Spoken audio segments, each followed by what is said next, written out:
para todos. Boa noite. Boa noite.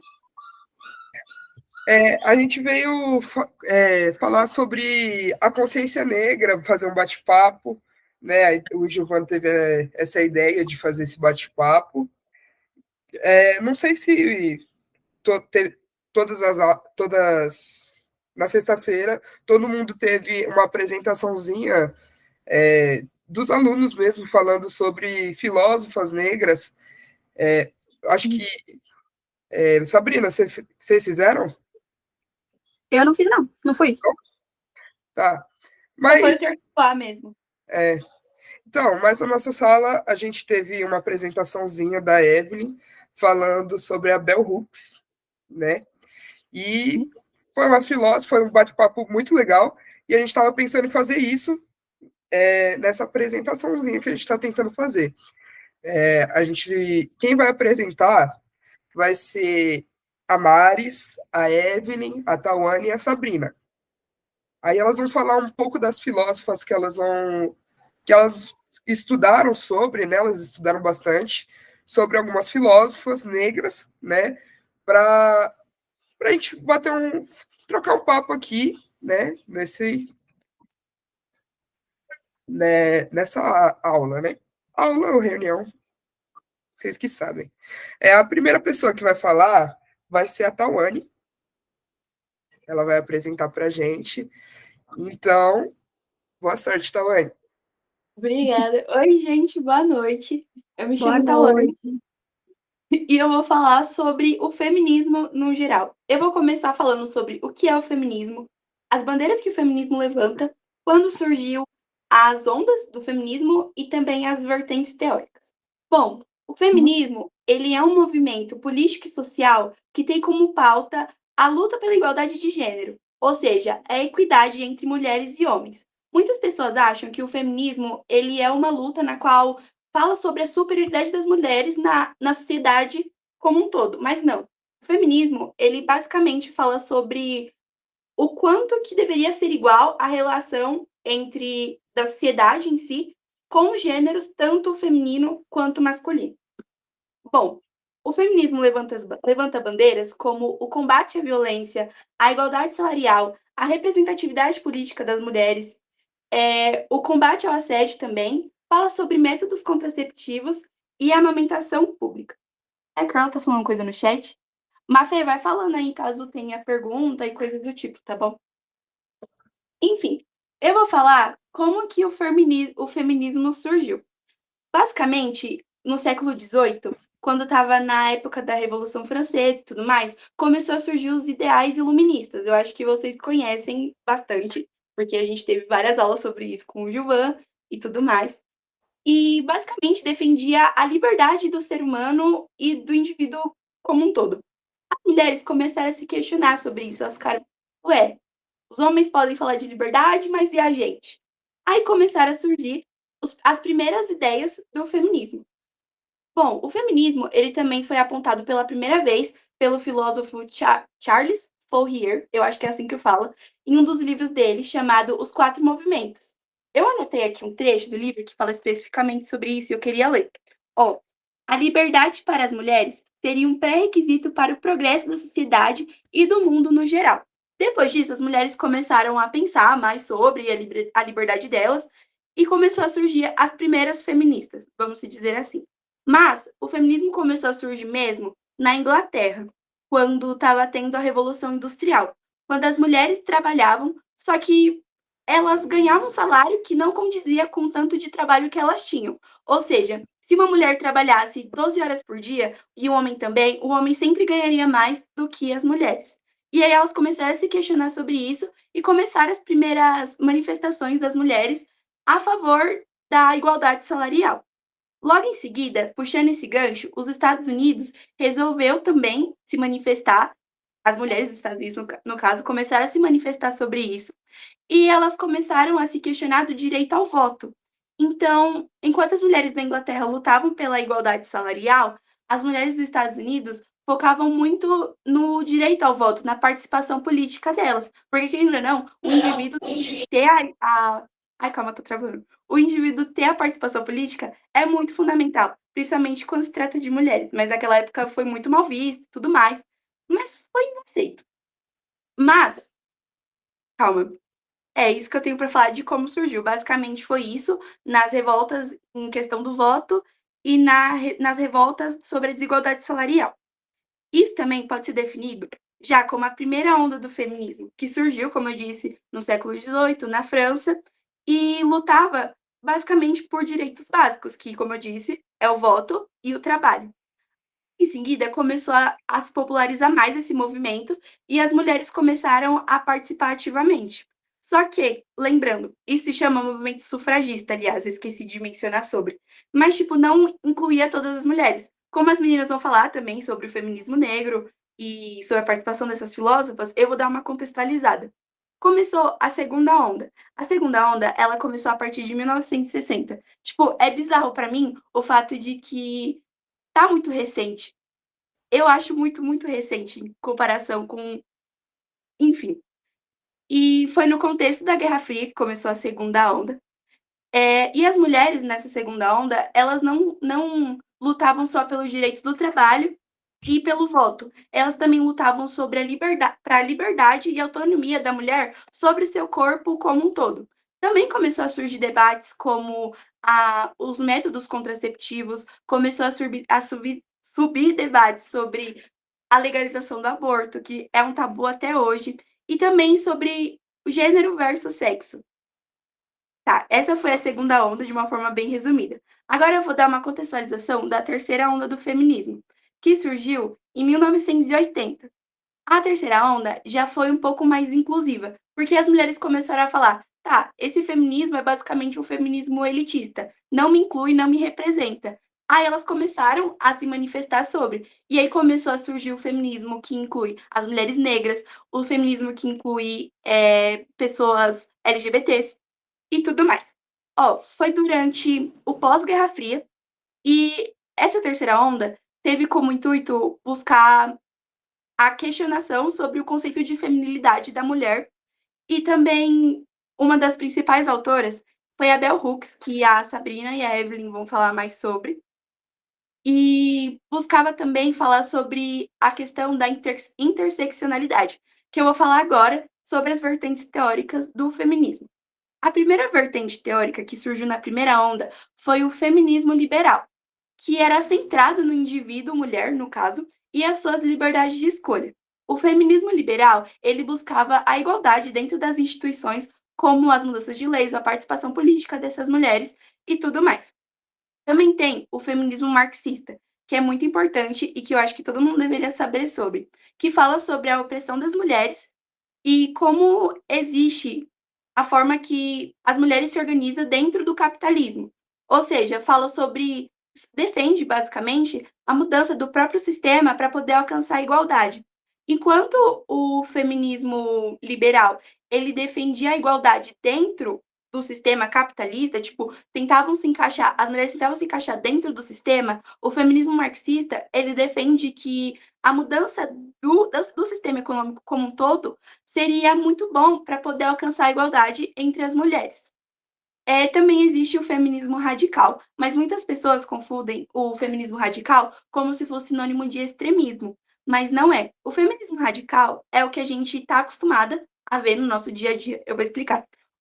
Ele busca compreender as origens da opressão da mulher. Ou seja, ele busca identificar e analisar as raízes da opressão sofrida pelas mulheres e como isso é atribuído ao gênero, tipo, o papel da sociedade atribui ao gênero da mulher algo para ela e, tipo, denomina que seja isso. Eu vou dar um exemplo. Desde que a gente era criança, a gente está acostumada como menina veste rosa, menino veste azul. Menina usa brinquedos de boneca, princesa, panelinha, coisas atribuídas ao trabalho de cuidados da mulher, enquanto homens não, meninos ganham brinquedo como carrinho, super-herói e essas coisas. Tipo, a sociedade faz essa separação entre homem e mulher. E o feminismo radical, ele busca basicamente explicar as raízes e compreender isso para poder desestruturar. Agora a gente tem o feminismo negro, que as meninas vão falar sobre também, em relação às filósofas que elas vão apresentar. que fala sobre a mulher, como a mulher negra enfrenta as questões que, além do gênero, ela tem que lutar pelo preconceito racial. Ou seja, vou dar um exemplo. Na primeira onda do feminismo, que as mulheres lutavam pelo voto e pelo direito de trabalho. Nessa época, as mulheres negras elas não tinham voz. Então, mesmo elas sabendo sobre que as mulheres brancas estavam lutando por direitos trabalhistas, elas ficavam, ué, mas eu já trabalho. Por que eu tenho que lutar por algo que eu já tenho, enquanto eu quero que eu pare de ser explorada, entende? Enquanto as mulheres brancas buscavam trabalhar, as mulheres negras buscavam o direito de não serem exploradas no trabalho. E também uma coisa que eu achei muito interessante, enquanto eu estava vendo a videoaula, o curso da Yara, que o professor passou pra gente, ela falou que as mulheres brancas têm que lutar contra os homens brancos, enquanto as mulheres negras, além de lutar contra os homens brancos, elas também têm que lutar contra as mulheres brancas, porque não são os mesmos direitos e não são os mesmos, como eu posso falar, as mesmas questões ali. E agora eu vou falar também sobre o feminismo interseccional, que é como a Yara, a professora da videoaula, ela falou que é o feminismo que define o Brasil. Eu vou explicar um pouquinho sobre ele agora. Basicamente, o feminismo interseccional, ele defende que além das opressões do gênero, existem outras formas de opressão, que é basicamente interligado também com o feminismo negro, que ele fala sobre a raça, a classe, o gênero e como isso são fatores sobrepostos em complexas intersecções na opressão feminina. Ou seja, uma mulher negra, além dela lutar por ser mulher, ela também tem que lutar pelo gênero dela. Se for uma mulher negra e pobre, além dela lutar por ser mulher, ela também vai lutar por ser pobre, entendeu? Então, tipo, a interseccionalidade eu entendi como se fosse várias camadas de minorias e eu também achei que é um dos feminismos mais abrangentes na sociedade e é o que define o Brasil, porque a gente sabe como que é o Brasil, todo miscigenado, a gente sabe que existe vários tipos de pessoas e principalmente de mulheres. Então, é o feminismo que realmente une todas nós. E é isso, gente. Basicamente é isso que é o feminismo. Eu espero que tenha ficado claro. Uhul! Não, arrasou. Arrasou, Mano, amiga. tudo que você falou é muito verdade mesmo. Então, ali, essa apresentação que você fez tipo, é a vivência do Brasil. Porque não Exatamente. basta ser mulher, você tem que lutar por ser mulher, você tem que lutar por ser uma mulher preta, ou você luta por ser uma mulher gorda, ou você luta por ser diversos Uma mulher fatores mesmo, né? Você luta Uhum. por tudo. Luta por tudo. Luta, né? Você tem que enfrentar o racismo, o machismo, a gordofobia, no meu caso. Por ser gorda, tem que lutar por causa da gordofobia também, por causa de ser lésbica. Então, a vida da mulher negra tá difícil, mas obrigada pela apresentação, Tawane. Eu gostei muito da sua apresentação. Você foi um arraso mesmo, tá? E agora, né, a Tawane falou sobre o feminismo negro. Agora eu quero escutar mais o que a Maris tem para falar, né?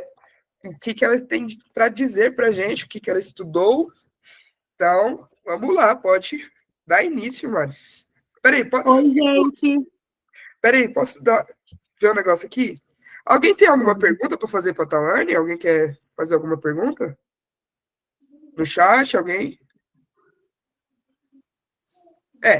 Se alguém quiser falar, eles mandam uma mensagem aqui no chat. Pode ir Eu daí, quero. Maris.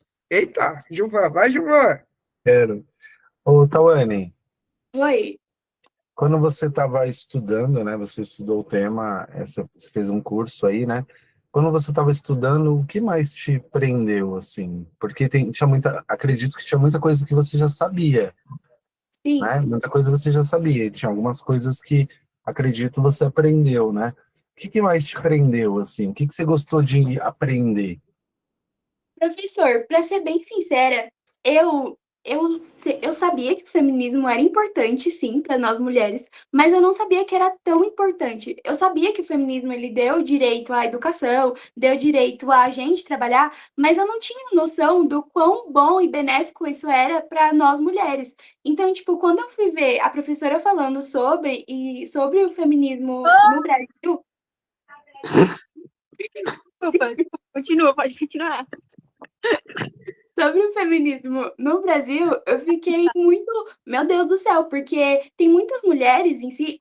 Também tem aquele conceito de antifeministas, né? Que a professora Yara, ela falou que é um conceito em que as mulheres da direita estão atribuídas por causa dessa mente fechada delas. Então, muita gente acha que o feminismo, ele é algo ruim.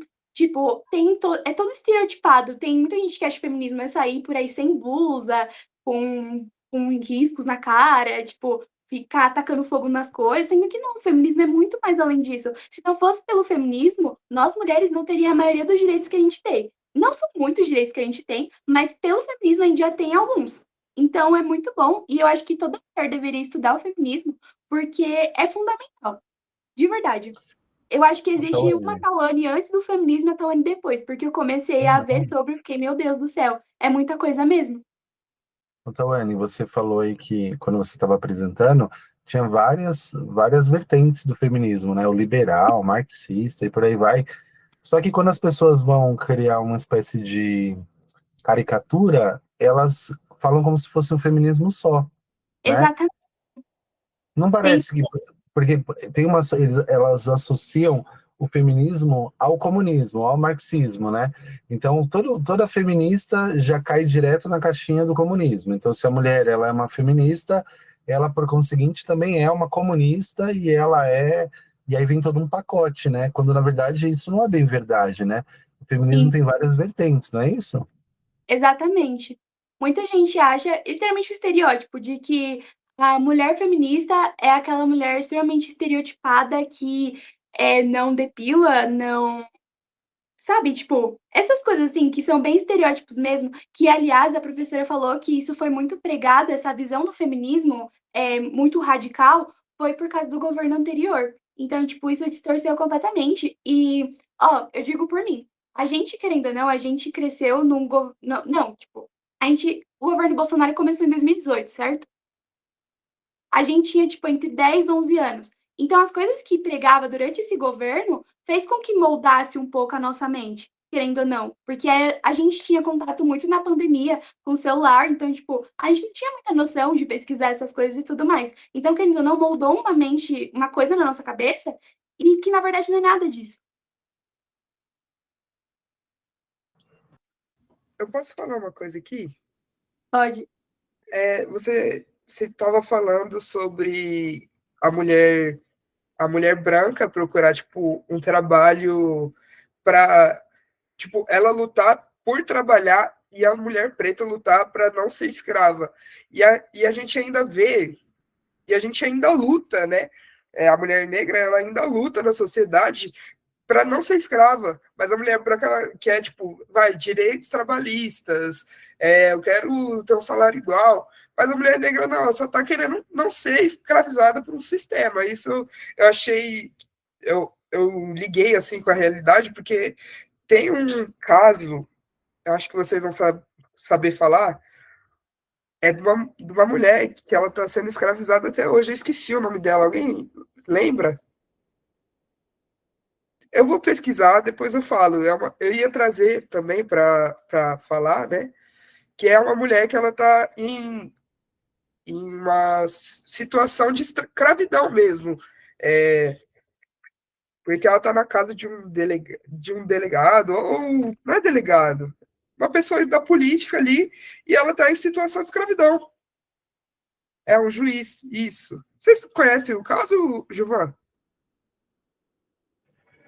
Olha, Maria Fernanda, eu conheço por cima, assim.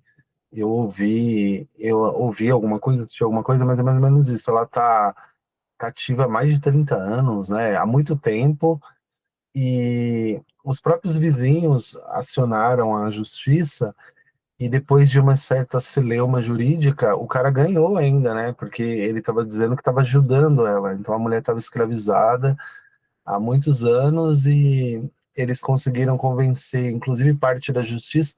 Claro que depois reverteu, mas parte da justiça ali, é porque os juízes são muito corporativistas, que ele estava ajudando, né? Então ele tinha escravizado a mulher e estava ajudando.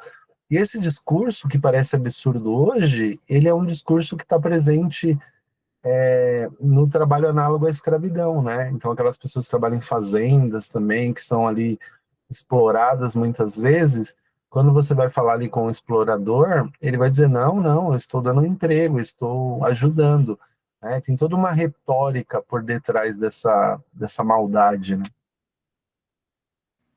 Então, é isso que eu queria falar. É uma coisa que a gente vê se perpetuando até hoje. É uma coisa que ela falou há tempos atrás e continua se perpetuando. A Larissa Brito quer falar.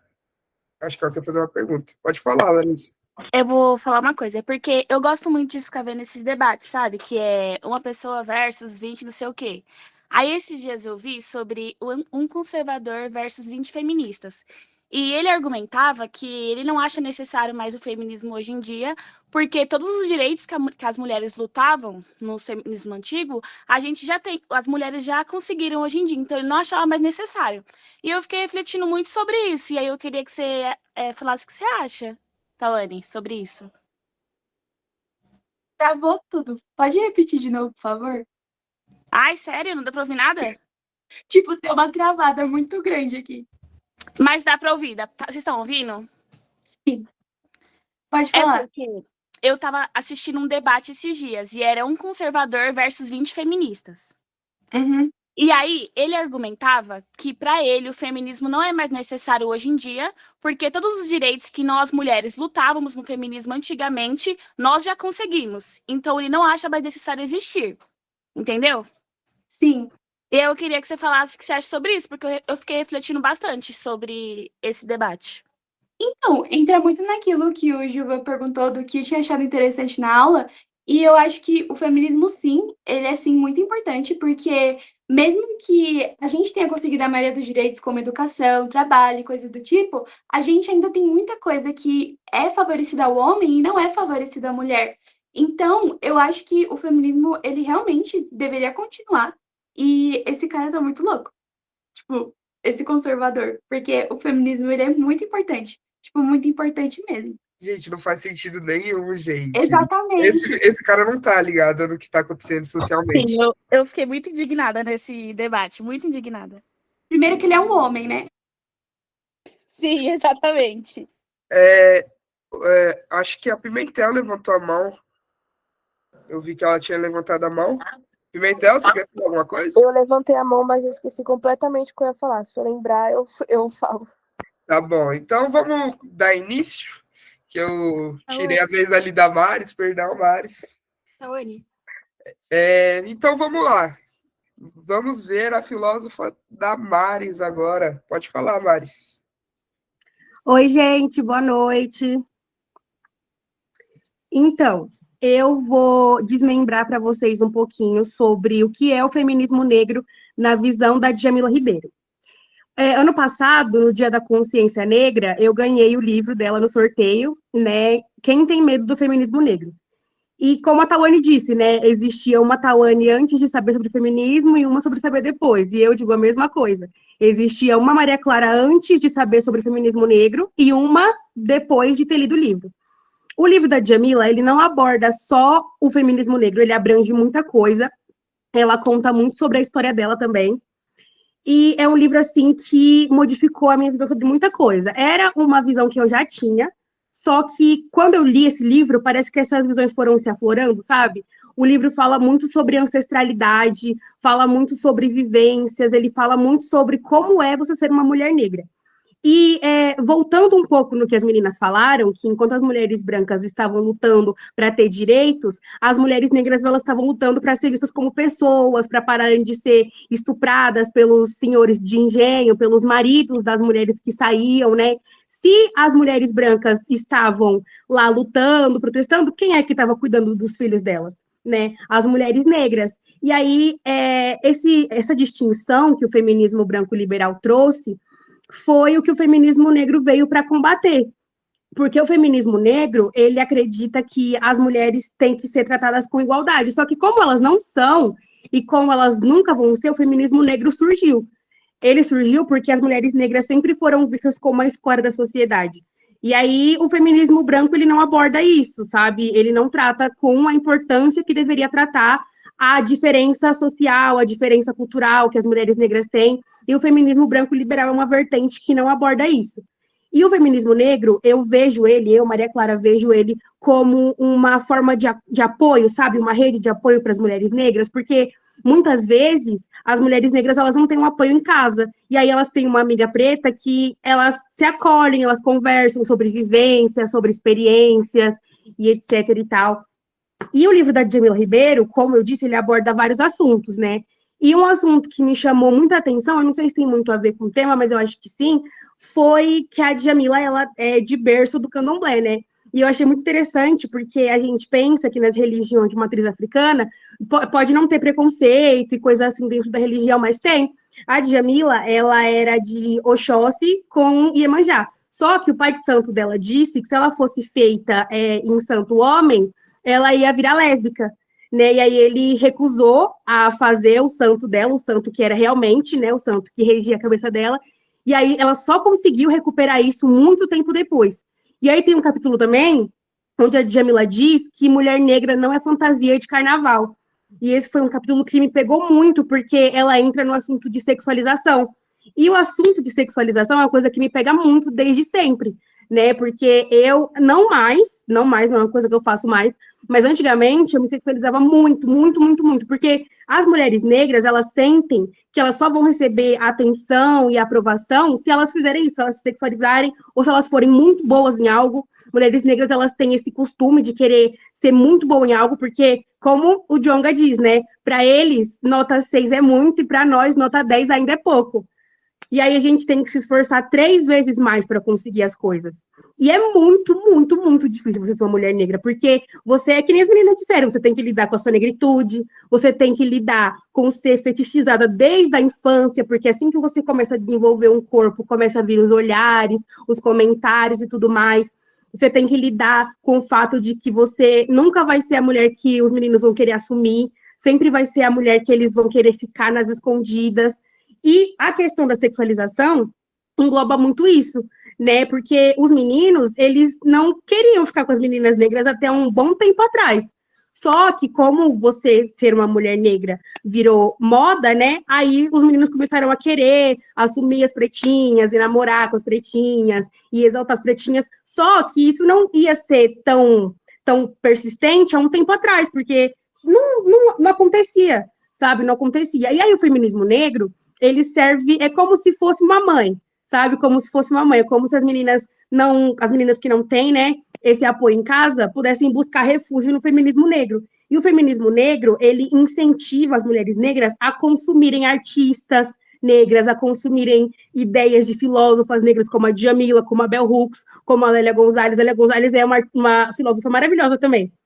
Tem uma frase dela aqui que eu anotei, porque eu já dei uma aula sobre isso na minha tutoria, no começo do ano.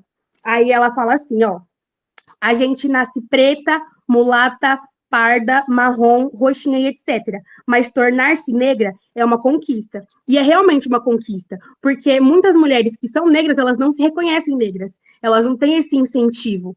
E elas têm medo, sabe? Porque as mulheres têm, certas mulheres, né? Porque o Brasil é um país que é rodeado de miscigenação.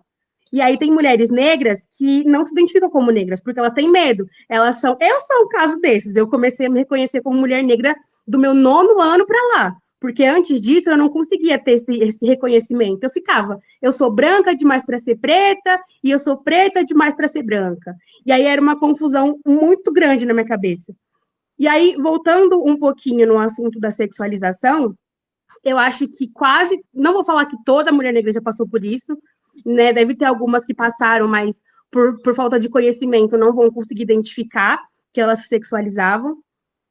Quase toda mulher negra já passou por isso, de querer mostrar um pouco mais para conseguir receber atenção. E isso é uma coisa muito triste, porque eu tive que passar por isso pequenininha ainda, sabe? Teve um episódio que aconteceu, vou contar para vocês.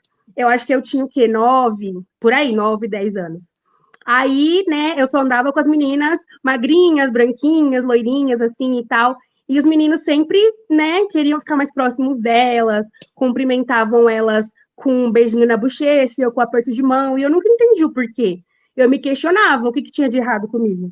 E aí, até que um dia eu cheguei, né, para conversar com minha mãe é uma mulher negra retinta, e por mais que ela não tivesse esse entendimento todo sobre feminismo negro, sexualização e tal, ela sabia o que eu estava sentindo, porque ela também já passou por isso. Aí eu cheguei nela, perguntei, né? E aí ela tinha percebido que eu sempre queria ir de short para a escola, para mostrar as pernas e tal e tal. Aí ela falou: minha filha, não é assim que funciona. Você é linda, você é maravilhosa, você não precisa mostrar o seu corpo para receber atenção. E esse foi um diálogo que mudou muito a minha cabeça, mudou muito, muito mesmo, porque eu falei: é verdade, eu não preciso fazer isso. Eu não preciso me mostrar para receber atenção. Se forem para gostar de mim, tem que ser pelo que eu sou e não pelo que eu tenho. E aí, conversando com a minha mãe, né, sobre vivências de mulheres negras e tal, ela compartilhou também que ela passava por isso, e que provavelmente a minha avó passou por isso, e que minha bisavó passou por isso também, porque é uma coisa que se perdura por muito tempo, ainda mais no Brasil, que é um país de berço racista. A gente tem o racismo que é muito enraizado aqui, as pessoas até reproduzem sem querer, nas falas que vem maquiadas, tipo, ai, você não é preta, você só tá queimadinha, tá só escurinha, como se, tipo, ser preta fosse uma coisa ruim, sabe? E aí tem um texto aqui que eu fiz sobre o livro da Djamila Ribeiro, que é Quando o Feminismo Negro Passa a Ser Necessário. Aí eu vou ler aqui para vocês, ó. O feminismo negro passa a ser necessário quando as mulheres negras são vistas como negras antes mesmo de serem vistas como mulheres. Passa a ser necessário quando as mulheres negras são reduzidas a um corpo ou a um fetiche sexual. Passa a ser necessário quando as meninas negras crescem se sentindo inferiores ou menos femininas que mulheres brancas. O feminismo negro passa a ser necessário quando meninas negras não têm letramento racial e não sabem identificar o racismo e o sexismo. Ele passa a ser necessário quando você nasce mulher e se reconhece negra. E esse texto foi um texto que eu fiz na minha tutoria, né? E foi um texto que eu pensei muito para fazer ele, pensei muito mesmo. Eu refleti muito sobre o que eu tinha que colocar nesse texto, porque eu ia dar aula para os primeiros e segundos anos, né? E a gente sabe o quão é importante a gente ter esse tipo de aula quando a gente está começando a entrar na escola ainda. Foi uma aula que eu tive, inclusive, com o professor Gilvan, né? Que foi o famigerado texto da Djamila, da Tia do Café. Que foi um texto que modificou muito minha visão também sobre as coisas. Muito, muito mesmo. A Djamila está sempre presente no meu cotidiano. E eu comecei a estudar ela, comecei a citar ela em tudo. Eu comecei a acompanhar ela. Eu li um livro dela também muito bom, que chama Cartas para Minha Avó, que ela conta mais sobre a vivência dela. E nesse livro, ela conta sobre a experiência dela com a sexualização, né, que ela não conseguia se relacionar com nenhum menino, porque os que ela chegava para se relacionar, chegavam de forma afoita, de forma eufórica, já queriam tocar ela, não queriam conhecer, não queriam levar para sair, e ela falou que por muito tempo foi assim, por muito, muito tempo foi assim. E no livro da Djamila Ribeiro, ela fala sobre uma coisa que ela fala nos dois, que ela aborda nos dois livros, né, que quando a mulher negra, ela é casada com um homem negro, ela passa por diversas coisas mesmo, só que aí ela não pode falar, porque o homem negro, ele já é, né, visto como bruto pela sociedade. Aí ela pensa: eu não vou falar isso, porque a polícia já vai querer matar o meu marido, então se eu falar alguma coisa, vai ser só mais um motivo para ele ser preso. E muitas mulheres negras, elas passam as suas vidas sendo reclusas e não podendo falar, não podendo se expressar, não podendo ser quem elas realmente são, por medo, sabe? No livro que ela tem, Cartas para Minha Avó, ela fala que ela queria jogar basquete, só que ela falou que ela era vista muito como masculina, sabe? E também tem essa questão das mulheres negras serem muito masculinizadas, não serem vistas como delicadas. Depois eu vou contar uma outra experiência para vocês que eu tive, porque eu coleciono experiência com isso, porque além de preta eu sou gorda, né? Aí era uma coisa muito complicada, muito complexa. Aí ela fala que ela queria jogar basquete, mas ela tinha medo de não ser vista como feminina para as pessoas ao redor. E esse negócio de a mulher negra não ser vista como delicada, é uma coisa que me pega muito, até nos dias de hoje. Até nos dias de hoje. Esse negócio de não ser vista como delicada, de não poder chorar, de ter que ser forte o tempo todo. Essa coisa de não chorar foi uma coisa que, nossa, assombrou muito a minha vida. Muito, muito mesmo. Porque eu sempre falava, eu chorei aqui, mas eu nem sou muito de chorar. Eu chorei aqui, mas eu nem choro. E eu achava que era um tabu chorar. Eu achava que eu tinha que ser forte o tempo todo. E aí, por eu achar que eu tinha que ser forte o tempo todo, eu acabava tomando uma postura agressiva que era imposta a mim, que eu não tinha obrigação de tomar. Ninguém é obrigado a ser forte o tempo todo, nem mulheres negras, nem mulheres brancas, nem ninguém. E aí eu tomava essa postura que não era imposta a mim. Teve uma vez que no 9º ano, né, eu tinha uma amiga e, tipo assim, ela não era muito diferente de mim, ela só era branca, mas ela era gorda também, ela era bem alta. Aí uma professora nossa de artes falou assim, nossa, fulana, pra ela, você é tão delicada, né? Por que, Maris, que você não é assim também? Por que você não é delicada assim que nem ela? Aí eu falei, nossa, professora, mas por que eu não sou delicada? Ela falou, sei lá, eu te acho meio bruta. E aí eu fiquei muito, muito triste, eu fiquei muito chateada, muito magoada, sabe? Porque eu não era bruta. Eu não era bruta, eu era uma menina que nem qualquer outra. Por que eu tinha que ser vista como bruta? E aí, o feminismo negro, ele serve para desconstruir essas coisas, essas ideias que a gente tem. Tem a parte, né, técnica, que ele luta para que as mulheres tenham direitos e tudo mais, só que tem essa parte do acolhimento, a parte do apoio, que nem a MC Luana diz, né, na música dela, Cartas a uma Garota Negra. O feminismo negro, ele serve para ser assim, ó, garotas negras saibam que desse lado eu te amo. E é muito sobre isso, porque é uma coisa, uma vertente, onde as mulheres deixam de lado se elas são pretas retintas ou não, elas só se acolhem, se apoiam e se abraçam. Então, falando um pouco, né, para terminar, porque acho que eu já falei demais, do livro da Djamila Ribeiro, ele modificou totalmente a minha ideia. E eu me senti acolhida. A gente que estuda nessa escola, que gosta de ler, a gente sabe o que é se sentir acolhido por um livro. E é maravilhoso, assim, maravilhoso. Esse livro me acolheu. Parece que a Djamila estava, assim, lendo cada palavra para mim, me abraçando e falando para mim que tá tudo bem, que eu não precisava ser forte. E eu nem sou muito de chorar lendo o livro, mas esse eu chorei, porque foi um livro que ele idealizou muita coisa que eu não percebia antes. E um dos principais fatos foi essa sexualização, que, querendo ou não, a gente até hoje, né, acaba fazendo, mesmo que sem querer. E ela falou que não precisa, que está tudo bem, e que a gente pode chorar, e que a gente pode ser fraca, e que a gente pode precisar de afeto, que a gente não tem essa obrigação de sempre cuidar dos outros e nunca ser cuidada. E esse livro ele serviu para desconstruir muita coisa, serviu para trazer a Clarinha à tona e guardar um pouquinho a Maris. E foi isso, gente. Obrigada. Arrasou muito, Maris. A Pimentel levantou a mão. Se você já quiser falar, Maris, Pimentel. Não, eu ia comentar sobre uma coisa que eu lembrei quando a Mari estava falando, que teve uma aula que foi quando eu ainda estava no 3º A, que foi na aula do Gilvan, que foi uma aula que foi, tipo, bem caótica, porque a gente estava falando sobre alguns sentimentos, né, que nós mulheres negras tínhamos, e aí a gente falou muito sobre papo de cabelo, assim, como a gente era vista pela sociedade. Muita gente chorou, inclusive eu chorei nesse dia, foi bem, assim, bem tocante. E eu tava lembrando de uma coisa também, que eu acho que a maioria das mulheres negras, elas se sentem sujas perante a outras mulheres. Então eu lembro que quando eu era pequena, eu nunca conseguia, a Maris contou dessa experiência dela com as amigas, eu também tinha amigas que sempre eram brancas, de cabelo liso, e eu nunca tive uma boa relação com o meu cabelo, então eu sempre deixei meu cabelo preso. Eu não me arrumava muito bem também, por conta dessa parte, assim, de não ser vista como as minhas amigas também. Então eu acho que isso é uma coisa que é muito tocante para toda mulher, porque ela não consegue, toda mulher negra principalmente, porque quando ela se olha no espelho, ela não consegue se ver assim como uma mulher bonita, como uma mulher que merece até, que, acho que a gente fala assim, que até ser amada. Então não reconhece que um dia ela vai ser amada. E tem também outras coisas também, que é quando a mulher negra se relaciona com um homem branco, ela se sente um pouco mais parte da sociedade. Então envolve muita coisa, assim, quando a mulher negra ela não se ama.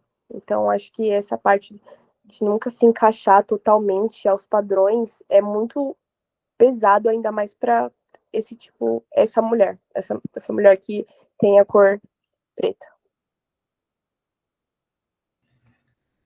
Você quer comentar alguma coisa sobre, Maria Clara?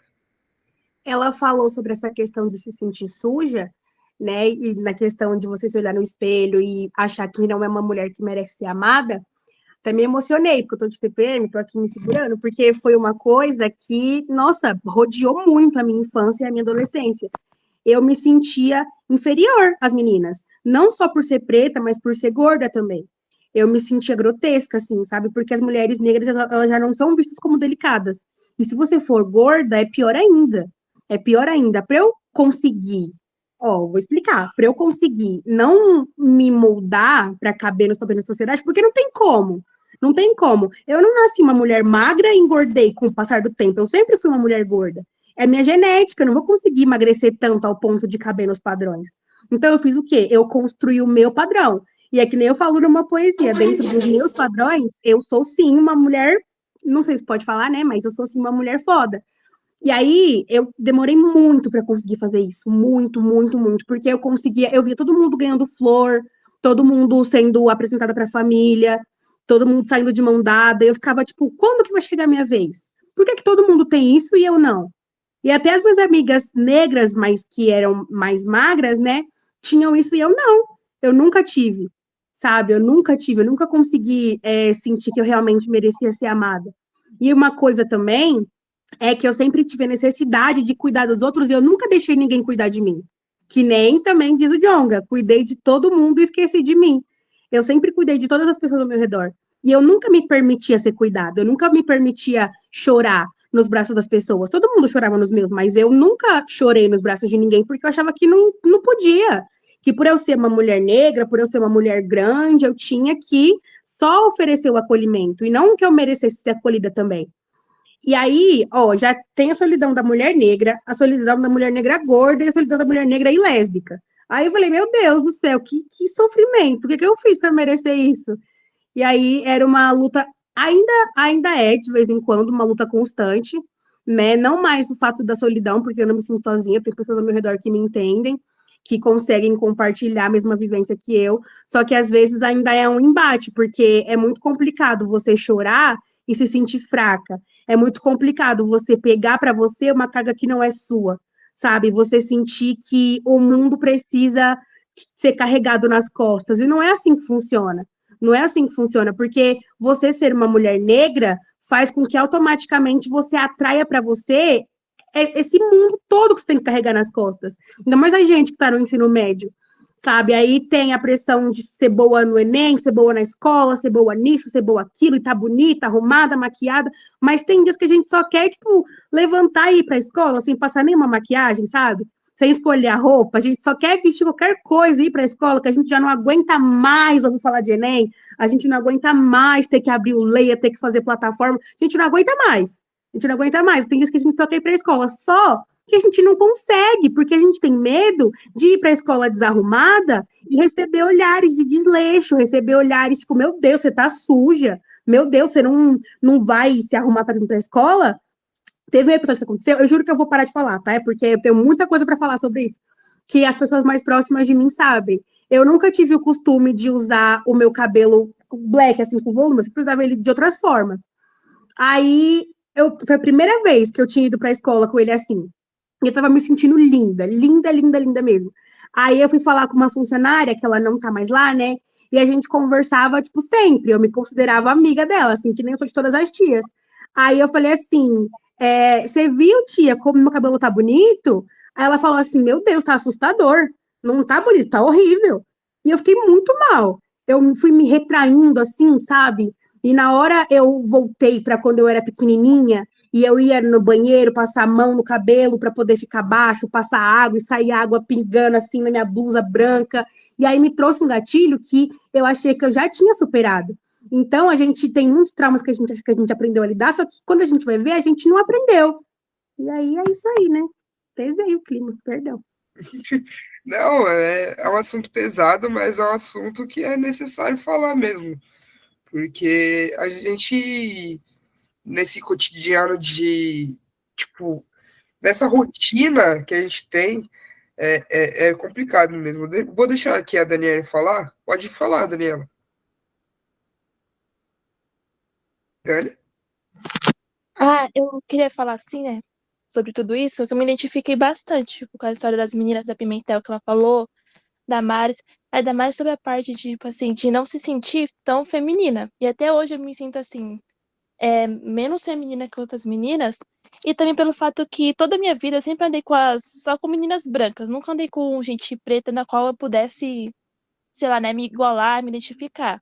Só depois que eu fui entender isso, eu comecei a seguir gente preta pra, né, tentar ali seguir o mesmo padrão de vida que eu, mas eu quero falar que eu me identifico com tudo isso e que até hoje eu me sinto assim, meio menos feminina.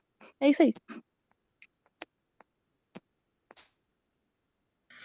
Não, é porque é verdade mesmo. A gente mais pretinha, com laranjinha. Qual é o nome do seu gato mesmo? Caju. O Caju está na live, gente. Oi, Caju, seja bem-vindo. Mas Depois da é verdade. Marquesão Lima, ela vem com esse gato bonitinho, né? É, mas é um assunto que é necessário, porque acho que toda mulher negra já teve uma amiga branca, e aí se comparava com essa amiga branca. Só que a gente não tinha essa visão, que era totalmente. Era realidades diferentes. A Mari estava falando sobre a Djamila Ribeiro, eu tenho o Pequeno Manual Antirracista, e eu também tenho Quem Tem Medo do Feminismo Negro, da Djamila Ribeiro também. E são dois livros fortíssimos, um repertório bom, mas como o repertório do Enem foi os idosos, não deu para citar Djamila Ribeiro. Mentira. Mas vamos prosseguir aqui, né? Que já está um pouquinho tarde. Vamos chamar, né, a Evelyn com a Bell Hooks. Eu tenho o livro dela aqui também em casa. Meu Deus, que legal! Tô tendo um livro de todo mundo. Pode dar início, se você quiser. Sim, eu e a Sabrina que vai falar sobre, né, a Bell Hooks, por causa das videoaulas, que no total foram 4. A Sabrina vai iniciar comentando um pouco de quem foi a Bell Hooks, e depois a gente vai intercalar para falar sobre a filosofia dela e também pedir para que vocês participem do bate-papo. Oi, gente. Tá dando pra me ouvir? Sim. Ó, meu celular não é dos melhores, a câmera dele já deu pra perceber que parece que eu tô num forno. Não tem muito o que falar, mas eu vou tentar explicar minimamente. Eu vou falar um pouco sobre o que a Evelyn não falou quando ela foi ter o bate-papo com o terceiro A, né? Que tem muitas questões da Bell Hooks, como, por exemplo, o que ela fala sobre o amor, né? O amor como dimensão política, que ela não falou sobre e tudo mais. E a gente conversou, a gente trocou essa ideia pra gente dividir um pouquinho o que a gente vai falar, né? Como é um tema muito... É muita coisa, realmente muita coisa que ela fala, sabe? Sim, realmente. Eu conheço ela pelo negócio do amor, né? A maioria, tipo, quem já ouviu sobre a Bell Hooks conhece mais pela parte do livro dela, que ela fala tudo sobre amor, o nome do livro, né? E ele conta um pouquinho sobre o amor, mas não só nessa dimensão de relacionamentos. O amor no geral, o amor de mãe, amor de família, o amor como um todo, sabe? O significado do amor. A Bell Hooks, ela foi uma escritora, né? Além de escritora, ela também foi professora. E ela nasceu em Kentucky, nos Estados Unidos, no sul dos Estados Unidos, né? E a época que ela nasceu foi uma época de segregação. Então, foi muito complicado para ela lidar com tudo isso. E ela estudou, né? Todas as mulheres naquela época tinham 2 destinos, ela fala, né? Ou ela ia cuidar de casa, ser mãe, né? Ou se tornavam professoras, intelectuais. E na época, né, as professoras, elas, no contexto, elas não eram muito enxergadas mas como alguém que, tipo, renuncia da sua vida, sabe? Dos seus desejos e tudo mais, e se torna outra coisa. É tipo uma linha ali fora da curva, sabe? A professora. E eu me identifiquei muito com ela, né? Porque eu também quero ser professora, eu queria muito estudar história para ser professora. E eu achei muito legal isso na história dela. Mas, enfim, ela foi uma pessoa que sempre se interessou por lutas contra o racismo, também contra esse feminismo liberal que não engloba as mulheres negras. Ela fala muito sobre o feminismo negro. E nas principais obras dela tem esse tema. Ela fala muito sobre... Calma aí que eu tenho que dar uma olhada aqui, que tem muita coisa. Ela fala sobre a praxis educativa. Ela fala muito de educação nas obras dela. E ela fala... Tem uma parte que ela cita Paulo Freire, inclusive. Ela gosta do Paulo Freire. E ela também faz uma crítica cultural, né? Tem um livro dela, Olhares Negros e Anseios, que faz essa crítica cultural, que ela fala um pouco sobre a cultura como um todo na sociedade e o capitalismo. Ela também fala muito sobre o capitalismo. Fala sobre masculinidade, feminilidade, como eu já falei, que ela engloba o feminismo negro e o feminismo. E uma crítica à sua subjetividade capitalista. Em Tudo sobre Amor, ela faz isso, essa crítica sobre a subjetividade capitalista. E em Povo Negro e Autoestima e Religiosidade. Ela fala sobre religiosidade, sobre autoestima, sobre amor. Mas eu vou englobar mais a parte do amor e deixar para Evelyn falar sobre a teoria, que é o que ela fala bastante também. Sobre o amor, a Bell Hooks, né, ela tem uma visão sobre o amor mais política. Né? Não é a visão que a gente está mais conhecida e acostumada a ver. Ela fala que o amor... Deixa eu dar uma olhada. Desculpa, gente, tô nervosa. Só dá uma olhada aqui nas coisas. Ela fala sobre amor e sobre autoestima. Na visão dela sobre o amor, ela diz que o amor, a gente já não nasce sabendo amar, entendeu? A gente aprende ao longo da vida com a família, né? Por exemplo, a gente também não nasce com amor próprio, já que a gente não nasce sabendo amar. Então, como que a gente sabe se amar, ter esse auto-amor? Ela fala muito sobre autoestima também nas obras dela, e ela faz essa relação do amor, o significado do amor, e a relação dele com a autoestima. Como a gente já não nasce sabendo amar, para ter autoestima é muito difícil, e também para a gente amar outra pessoa é muito difícil quando a gente não se ama. Ela fala muito sobre isso quando ela vai falar sobre o amor. Eu tenho que achar a anotação aqui que eu falo sobre se eu falar um pouco sobre a história dela, né? Como ela nasceu numa época de segregação, ela estudou em escolas que era só para as pessoas negras, né? Que era separado. E ela disse que nas escolas que ela estudou, que eram para pessoas negras, ela percebia que a educação era muito mais libertadora, como diz o Paulo Freire, entendeu? E era mais libertadora porque ela aprendia sobre racismo, tinha mais conversa sobre preconceito, sobre o feminismo negro. E depois que ela, né, pós a época de segregação, e ela foi para uma escola para o ensino superior, e começou a se envolver mais com escolas onde tinha mais predominantemente pessoas brancas, ela começou a perceber que essa discussão do racismo e do feminismo negro ficou para baixo, entendeu? Foi nessa época, inclusive, o feminismo estava ali no ápice, só que ninguém falava do feminismo negro. Ninguém englobava as mulheres negras. E tinha mulheres negras que falavam sobre feminismo. Só que ninguém prestava muita atenção. Na faculdade dela, ela não escutava sobre as mulheres que falam sobre isso.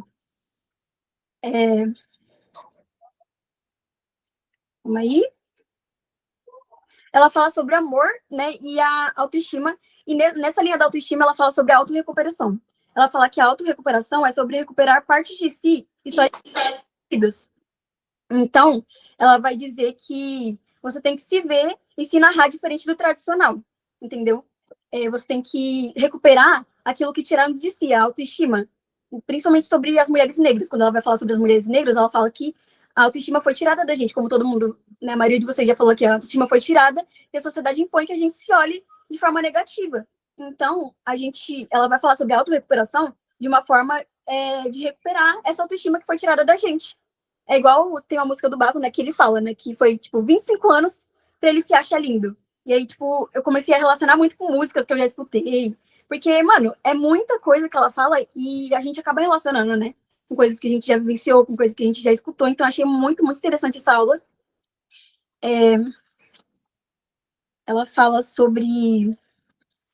Calma aí. O amor, né?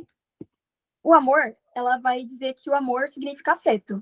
Se afetar, significa você sentir... sentir. Significa você sentir as coisas, significa você ter sentimento. E ela vai colocar o amor como categoria política e prática, e não só como sentimento também, entendeu? Ela diz que o amor ele tem que ser uma prática. E sendo uma prática, por isso que ela diz que a gente não sabe o significado do amor e sabe amar desde criança, porque a gente não nasce já sabendo isso. A gente aprende com a família, com o que a família ensina. E quando você, na infância, por exemplo, você tem uma família, por exemplo, que não é carinhosa com você, você tende a achar que, às vezes, o amor é uma coisa que não vai vir para você, ou na família ou na escola, principalmente entre as mulheres negras, ela vai relacionar sempre isso com racismo e sempre com as mulheres negras. Ela vai falar sobre amor, ela vai ligar isso, fazer um ligue com as mulheres negras, com as pessoas negras, de elas não receber esse amor, entendeu? Principalmente na escola, por exemplo, em vários lugares que a gente acaba sofrendo racismo e faz a gente não se gostar e ter a confiança de que outras pessoas também não vão gostar da gente, né? Como muita gente já falou aqui. Ela fala sobre amor, fala sobre amar pelas diferenças e fala sobre amar pelas diferenças também, né?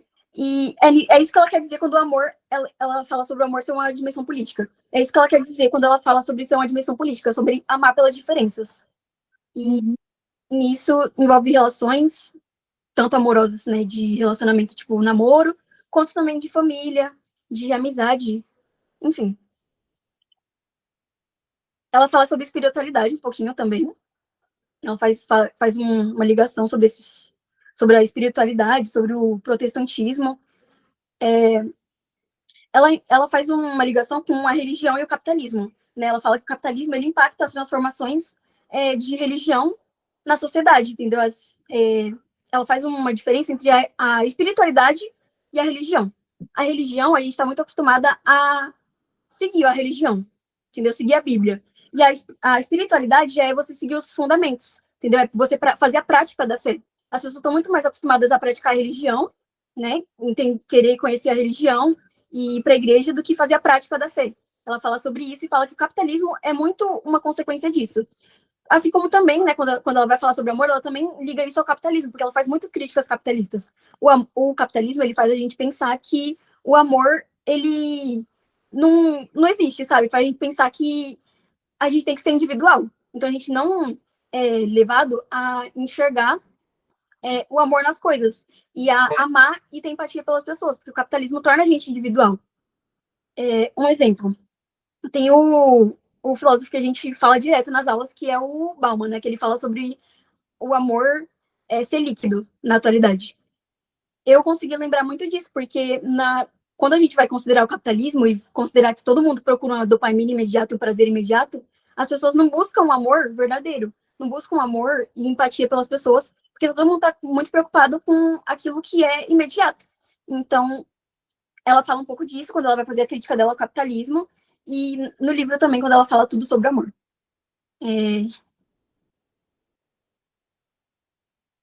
Ela vai falar, né, quando ela vai falar que ela é professora, no livro dela, ela expõe também que os alunos dela, né, quando ela dava aula, a maioria deles não tinha autoestima, apesar de eles serem muito inteligentes, né, e bonitos e tal, a maioria não tinha uma autoestima muito alta, né. Quando ela deu aula e tudo mais, ela vai falar sobre isso, e muitos deles também, eles... Desculpa, eu tô muito nervosa.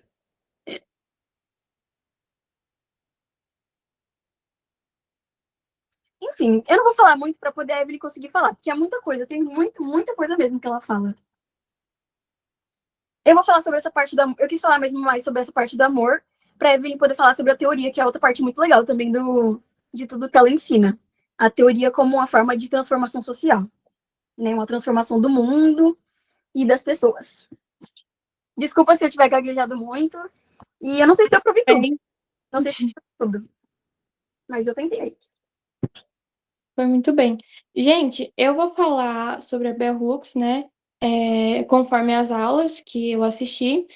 E a parte que eu tive o bate-papo com o terceiro A, né? A gente conversou, foi bem legal. As pessoas começaram a compartilhar sobre suas vivências. E a Bell Hooks, ela se faz uma pergunta, né? Que é, toda teoria pode ser uma prática curativa?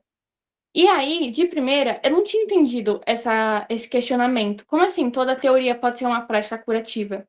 E depois ela responde que não, que nem toda teoria pode ser uma prática curativa. Só é uma prática curativa quando você se identifica com aquela teoria.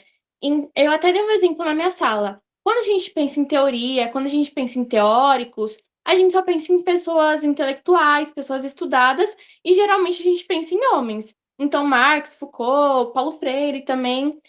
Só que para Bell Hooks não é exatamente assim. Para ela, a teoria ela vem da experiência. Então, toda experiência sua é uma teoria. e ela dá o exemplo da Carolina Maria de Jesus, com o conceito quarto despejo. Então, dentro do livro dela, contando toda essa experiência de vida, aquilo se tornou uma teoria porque outras pessoas leram e se identificou com aquilo. Eu quero dar um exemplo mais claro também, e pessoal, foi quando eu estava lendo o livro, né, da Djamila Ribeiro, Quem Tem Medo do Feminismo Negro, e ela fala muito sobre procurar a aprovação de outras pessoas, que quando ela era criança, assim, ela tentava ser a mais inteligente da sala, porque ela precisava sentir que as pessoas precisavam dela, pelo menos para alguma coisa. Então, já que eu não tenho amigas, então eu tenho que dar algum jeito de chamar a atenção. E quando eu li aquilo, era como se eu tivesse.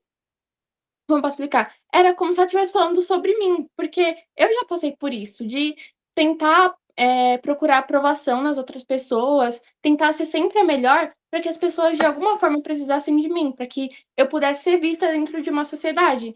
Então, quando ela fala sobre teoria curativa, é sobre uma teoria que você se identifica. Então, a gente pode entrar, por exemplo, foi um exemplo que eu também dei na sala de aula, né, quando eu estava fazendo o bate-papo, que quando você consome, né, então assistir vídeos de meninas brancas, escutar música que não tem nada a ver com sua realidade, isso acaba abaixando sua autoestima. Então, você tá lá rolando no TikTok, aí você só vê vídeo de gente branca comprando maquiagem, tendo uma rotina totalmente fora da sua. Então, isso acaba fazendo com que sua autoestima baixe e você não se enquadre dentro daquela realidade. Então, a partir do momento que você começa a consumir conteúdo de pessoas negras, escutar músicas, Tasha Trace, MC Luana, Duquesa, e você começa a identificar com aquilo, aquilo é uma teoria curativa, porque você consegue ver em outros lugares e se reconhecer. Falando mais sobre a teoria curativa, como a Sabrina falou, a Bell Hooks ela foi professora também, né? E eu acho isso muito legal, porque eu também quero ser professora. E é muito, sabe, bom ver uma pessoa que, apesar de tudo, apesar da sua cor, apesar de uma estrutura que ela estava dentro, que era uma estrutura totalmente racista, estava lá na época da segregação nos Estados Unidos, ela conseguiu. Então, ela conseguiu dar aula nas melhores universidades dos Estados Unidos. E isso, querendo ou não, é também uma prática curativa. A gente lê sobre outras mulheres negras, a gente conhecer, estudar e entre outras. E ela também fala muito sobre o corpo negro ser como se fosse um commodity. Então, por exemplo, quando você consome algo de pessoas negras, só que aquilo meio que perde o sentido, é só pelo capitalismo. Então, quando você como que eu posso explicar? Quando ela fala sobre o corpo negro ser commodities, ela quer dizer que a gente não pode deixar que se perca o sentido. Então, não é só além de consumir aquilo, mas de você entender e de você conseguir absorver aquilo dentro das suas vivências. Aí ela também faz uma definição de sistema de opressão, que seria dominado pelo patriarcado, capitalista, imperialista, supremacista branco. Ela usa essas 5 palavras, então ela faz uma crítica cultural que a gente tem que descolonizar nosso olhar. Então, consumir mais de autoras negras, consumir mais filmes, mais música. E dentro disso, né, que eu até fiz um bate-papo na sala de aula, a gente eu, né, deixei aberto para as pessoas falarem sobre algo que mudou a visão delas. Então, algum filme, algum cantor, ou alguma teoria em si, alguma teoria da prática curativa que mudou o olhar dentro de vocês, que vocês, depois de muito tempo, foram perceber ou ler em outros livros, como o exemplo que eu dei, que você percebeu que aquilo fazia parte de você. E quem quiser falar sobre. Perdão, Evelyn, a minha irmã passou aqui, eu não consegui escutar a última parte. Não, tudo bem. É porque eu estava explicando, né, que no terceiro A, quando eu fui falar sobre o bate-papo, quando eu falei sobre a teoria como prática curativa e consumir conteúdo de pessoas negras e o quanto isso ajudava, eu deixei aberto para as pessoas falarem sobre música, filme ou até experiências que mudaram o jeito delas de entender as coisas. Ah, tá. Então eu vou deixar a Pimentel falar, depois eu falo depois dela. Tá bom. Eu queria compartilhar é sobre o livro Quarto de Despejo, que acho que a maioria aqui conhece. Eu li a primeira vez, quando eu tinha 10 anos. Eu vou falar rapidinho como isso apareceu na minha vida, porque eu não lia muitos livros relacionados a isso, apesar de que com 10 anos, 11 anos, eu já pesquisava bastante sobre política e tal, mas eu não sabia muito. Só que eu estudava numa escola que tinha sala de leituras, coisas assim. E aí a gente estava numa troca de livros e eu lembro que chegou muitos livros desse pra gente ler. E eu peguei, assim, é, sem, sem nem ler, assim, sobre o que se tratava. E quando eu li, eu fiquei muito, sabe, submersa. Quando você fica muito submersa num livro. E eu lia todos os dias. Eu ficava tipo, meu Deus. E aí eu acho que esse livro foi muito importante pra mim. Porque aí eu pude saber um pouco mais sobre a autora. Eu consegui observar que muitas pessoas, assim como a gente, tem histórias parecidas. E aí também acho que, igual você falou, Evelyn, dessas mulheres que compõem músicas hoje em dia, essas mulheres negras, tipo a MC Luana, essas mulheres que a gente escuta hoje em dia, eu esqueci, mas que elas fazem muito bem pra gente também com essa questão de autoestima, porque a gente escuta e a gente se sente lá também. É verdade. Agora a Maris queria falar. Ela levantou a mão. Então, eu queria compartilhar sobre um filme que eu assisti, que eu não lembro o nome agora, mas é um filme protagonizado pela Thaís de Araújo, pelo Seu Jorge também, que é um filme muito bom. Eu assisti quando eu estava no 9º ano, que tem o Emicida. Aí, tipo assim, é um filme que eles têm que. Todas as pessoas negras, né, são obrigadas a voltar para a África e elas acabam voltando mesmo que não queiram, elas são espancadas na rua e tal. E aí, nesse filme, tem um lugar que é tipo um quilombo, mas eles não chamam de quilombo, mas é tipo um quilombo. Eles se. Isso, medida provisória. Eles se escondem lá para não serem levados.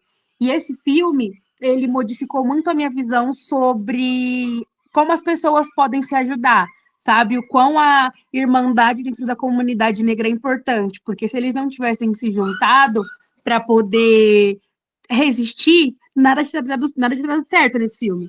E eu gosto muito porque tem uma parte que a Thaís de Araújo, na série, o marido dela apelida ela como Capitu, né? Porque ela tem olhos de cigana oblíqua e dissimulada. E aí ele fala que ela fala, né, que a mulher negra é a escória da sociedade e que ela sabe o quão isso é ruim, então ela usa isso para mediar as coisas, e é muito importante a gente consumir, né, coisas que vêm de pessoas negras, porque ninguém melhor para entender uma pessoa negra do que outra pessoa negra.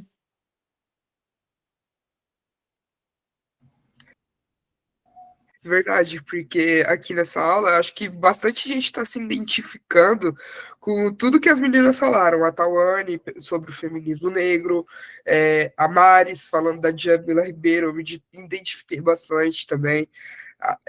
O que as meninas estão falando sobre a Bell Hooks é uma coisa que a gente está se identificando realmente, né? Pode falar, Dani, se você quiser já dar início. Sobre o que a Evelyn falou, né? A minha situação foi bem assim, né? Bem nada a ver. Mas foi a do BBB, quando foi a situação da Carol Conká lá com o Lucas, que aí, tipo assim, que eu vi toda a Carol, que ela ficou contra o Lucas, os dois sendo preto, enfim, as falas dela também contra ele, e depois eu fui pesquisar mais sobre, que aí depois eu também fui ler o livro da Jamila Ribeiro, né, sobre o manual dela, enfim, foi essa situação que me pegou bastante, que era ela preta contra o Lucas que é preto também. E o pior é que a gente vê bastante isso. Eu acho que a Evelyn falou na aula sobre as pessoas pretas serem vistas como agressivas, né? E eu acho que, tipo, eu vi durante essa época, no Twitter mesmo, isso dando espaço para as pessoas brancas chamarem a gente de barraqueiro, chamar a gente de incivilizados. Mas, gente, foi uma loucura esse Twitter. Eu só vi gente racista.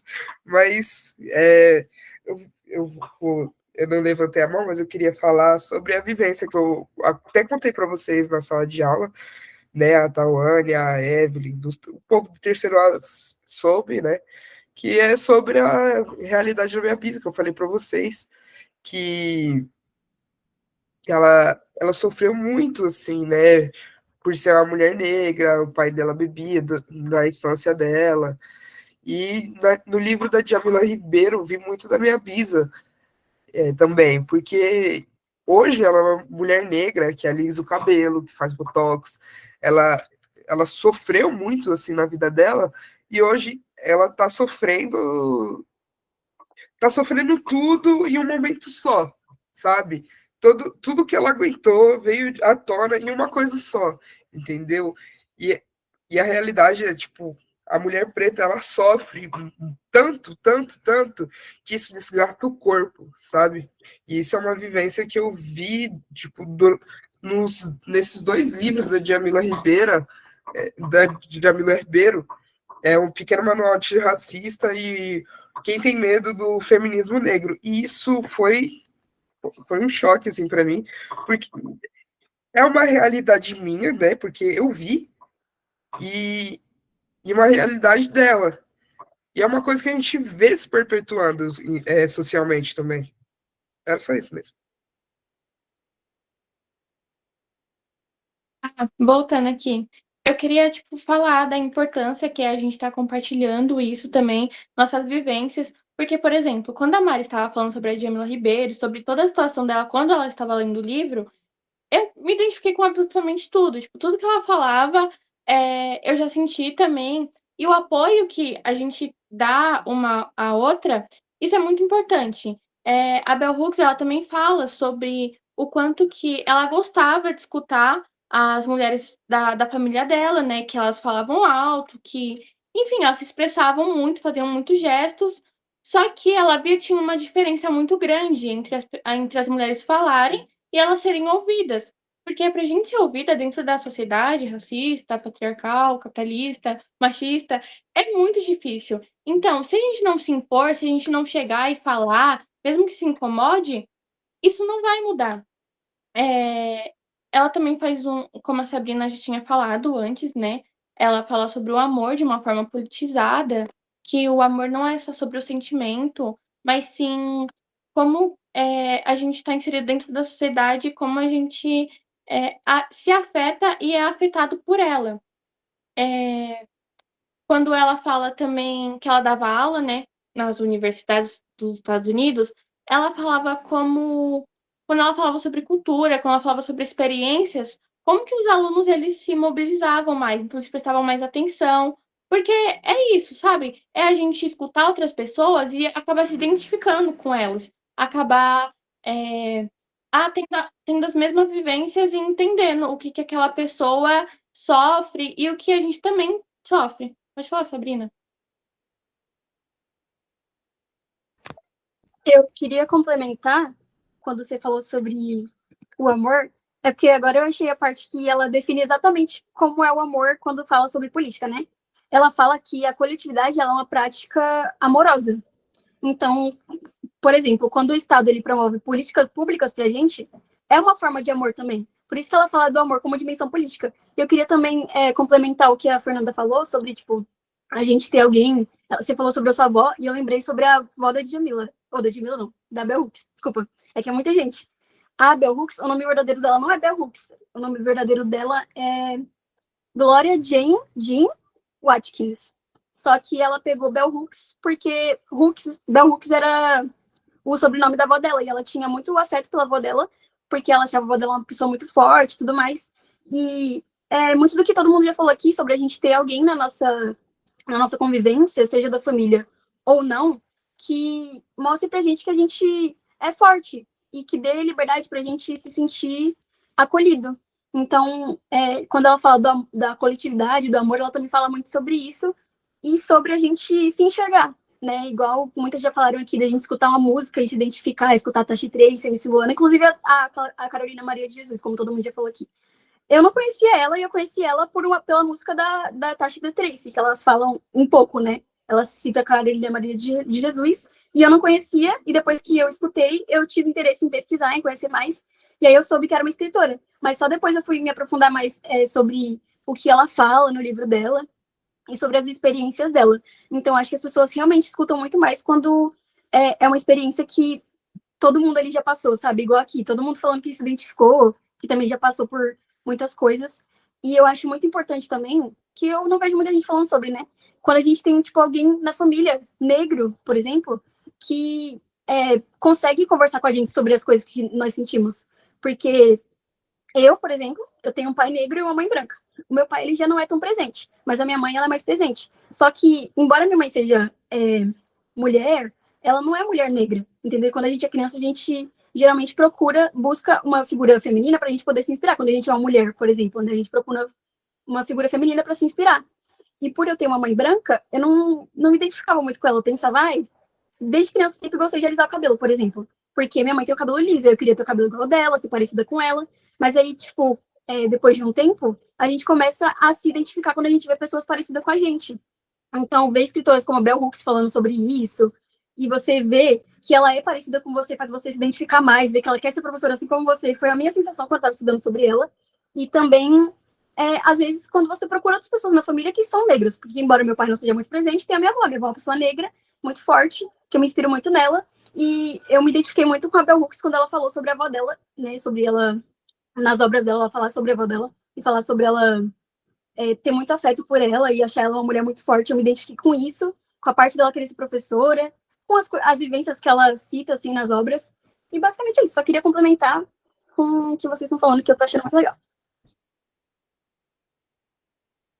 Bom, certo. Eu acho que a partir da teorização eu consegui explicar tudo que tinha para falar quando ela fala sobre ser uma prática curativa. Eu também queria ressaltar, né, o quanto é importante, de novo, a gente consumir conteúdo, consumir música, consumir coisas que condizem com a nossa realidade. Então, música, filme, série, que você vai se identificar.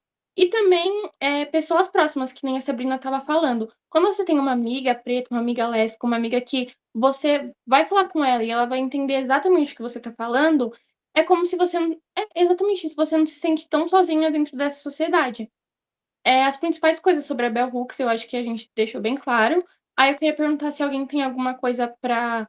Alguma dúvida para tirar sobre ela ou alguma experiência que queira contar.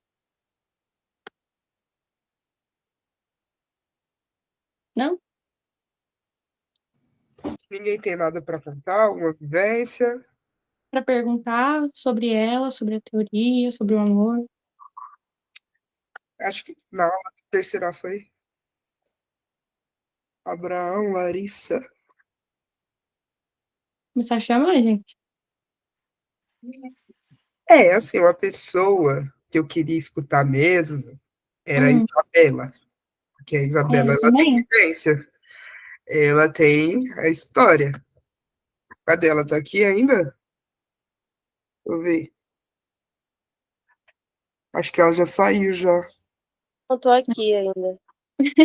Ah, oi, Isa. Pois é, né? Tô escutando aqui, tá sendo maravilhoso, de verdade.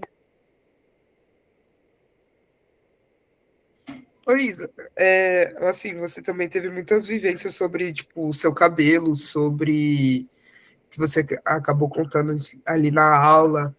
E, e também na aula que a Pimentel citou também, que a gente estava falando sobre o nosso cabelo, e eu achei muito interessante uma coisa que ela falou, que foi, tipo, a gente aprendeu a sempre prender o nosso cabelo, né?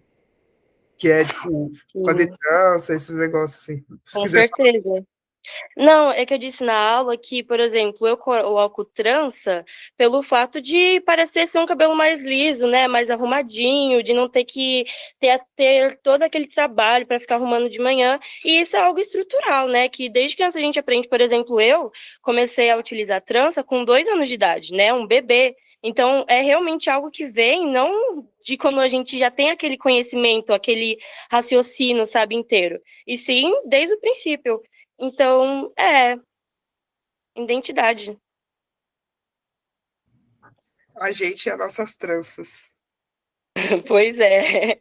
Ô, É, Evelyn, Maria Fernanda, posso perguntar alguma coisa para Evelyn? pode, querido. Ô, Evelyn, acho que para Evelyn e para Sabrina, que vocês estavam falando sobre a Bell Hooks, quando vocês estavam assistindo a aula, talvez tenham pesquisado em outros lugares, vocês sentiram ou vocês acharam esquisito o fato dela não ter aparecido, sim, no ensino fundamental, no ensino médio? O que vocês pensaram quando vocês se viram diante de uma pensadora tão profunda, tão distante, assim, no sentido de não estarem no currículo? Sobre a Bell Hooks, Uhum. eu quero falar um pouco da minha experiência assistindo a aula, que a professora que estava dando a aula era uma mulher preta, com cabelo black, assim, super letrada. A forma que ela falava, gente, era incrível, de verdade. Eu me inspirei muito, eu achei muito bonito mesmo, principalmente por ela ter feito história também. E aí, todo o intelecto dela, e a forma que ela falava sobre uma pensadora tão importante, que era a Bell Hooks, né, dava mais importância ainda. Porque ela é uma pensadora que eu acredito que deveria estar nos currículos, né, como outros pensadores que são homens e brancos, tipo Marx, tipo outros filósofos. Eu acredito que toda a teoria dela, todo quando ela fala sobre as suas experiências, e ela também fala sobre ser professora numa sala de aula, e reconhecer que os alunos, quando falam sobre experiência, eles se abrem mais, é exatamente isso que acontece na sala de aula, e é pouco falado, que ela foi uma pensadora que falou sobre isso, que ela é uma mulher negra que, apesar de toda a estrutura racial do país onde ela nasceu, ela conseguiu, né, ser uma intelectual, se formar em grandes faculdades e também dar aula nelas, né. Então, assim que eu terminei de assistir a videoaula, né, as aulas do curso, eu fui pesquisar mais sobre ela, pesquisei os livros que preciso comprar, parecem ser muito bons. E eu acho que é uma autora que todo mundo deve conhecer, todo mundo deve pesquisar um pouco sobre, porque ela tem mais de 30 livros, então ela fala muito sobre ser uma mulher negra, sobre ser escutada, sobre educação também, de uma forma política. Então não é de uma forma como se fosse algo jogado, coisa do tipo. Não, ela teoriza tudo muito bem, e eu acho que é uma pensadora muito importante para a gente falar sobre e consumir cada vez mais. Quer falar alguma coisa, Sabrina? Eu concordo muito com a Evelyn. Eu também não entendo muito, tipo, por que não tem no currículo. Eu gostaria muito que tivesse, porque realmente ela é muito importante. E como ela mesma já faz críticas culturais, tece críticas culturais, ela fala, né, sobre o que a Evelyn já falou aqui, que é sobre o corpo negro ser um commodity. E eu acho que eu penso muito que as pessoas negras deviam ser mais colocadas em posição de intelectual e ser mais falado nas aulas, entendeu? A gente aprende muito sobre filósofos brancos e tudo mais, mas tem muitos filósofos negros que a gente não conhece, né? E eu gostaria muito de, tipo, eu quero me formar em história, mas eu também queria muito fazer filosofia e estudar especificamente essa parte da filosofia africana e de filósofos africanos, porque a gente não aprende sobre isso na escola. E, enfim, ela mesma fala, né, que enquanto ela estava fazendo o ensino superior, ela percebeu que nas aulas não era muito apresentado intelectuais negros, era mais brancos, e eu acho que a gente consegue relacionar isso, né, embora ela seja uma autora, não, escritora e professora que é dos Estados Unidos, a gente consegue muito relacionar com o Brasil e com o fato de a gente já não ter muito e cada vez está tirando, que nem a gente foi fazer o Enem, é uma opinião minha, né? Eu achei que estão tirando muito a história do Brasil do Enem, entendeu? A gente quase não tá tendo muitas questões sobre, entendeu? Então, eles estão começando a tirar coisas que são muito importantes pra gente, e eu acho que deveria ser uma autora para a gente aprender no currículo. E eu ia falar também, né, falando sobre a crítica cultural dela, a gente vê muito mais, né, como a Evelyn já falou, o corpo negro sendo usado como commodity. Na aula que a gente viu, né, o curso da mulher, ela fala sobre a Madonna, né, usar o corpo negro nos seus clipes, né, e representar ele dessa forma mesmo, como um commodity, como um produto ali, entendeu? Então, acho que ao invés de o corpo negro ser representado como um produto, e a gente só vê ali nos sambas, no carnaval, ou em clipes de mulheres brancas ali para poder mostrar os negros suados, assim, sem camisa e tudo mais, e sexualizado, a gente devia pensar mais nas pessoas negras que são intelectuais e passar nas salas e mostrar que não é sobre isso, entendeu? Que isso é uma visão que as pessoas colocam na nossa cabeça de que é dessa forma, mas tem muitos intelectuais negros e tudo mais, e a gente devia aprender nas aulas, sabe? Tirar essa visão de que o corpo negro é sexualizado e que a gente serve só para isso e colocar a gente como uma pessoa intelectual, como pessoas fortes e, enfim, eu queria muito que tivesse no currículo, de verdade. Muita gente devia saber sobre a Bell Hooks. É isso. Eu não sei se eu respondi a pergunta, mas eu queria no currículo.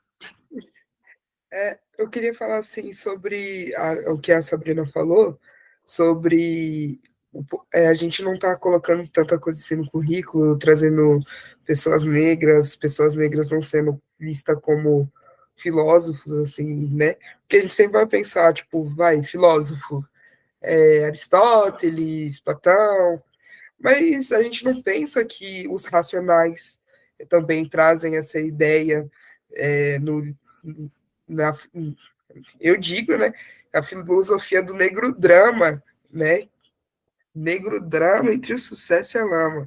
Mas o negro drama, ele traz também essa filosofia, a Tasha Tracy, a MC Luana, traz realmente essa filosofia, e são coisas que a gente não vê pedindo assim no Enem, na FUVEST. Racionais, gente, Racionais é puro suco que devia estar em uma questão, pelo menos, do Enem. Gente, Racionais, ele trata sobre coisas, sobre igualdade, desigualdade, racismo, e a gente não vê perguntas que tem, que falam sobre as músicas dele, ou da Tasha Tracy. A Tasha Tracy são meninas que apareceram basicamente agora, que elas estão sendo vistas, mulheres negras do rap sendo vistos. A Júlia Costa, ela falou assim, os seus raps nunca incluíam mulheres, e se você não viu isso, tudo que você fez nunca foi rap, alguma coisa assim. E é uma coisa real, a gente nunca vê mulheres no rap, e agora a gente está vendo mais elas sendo retratadas na nossa sociedade, nas nossas vivências, perdão.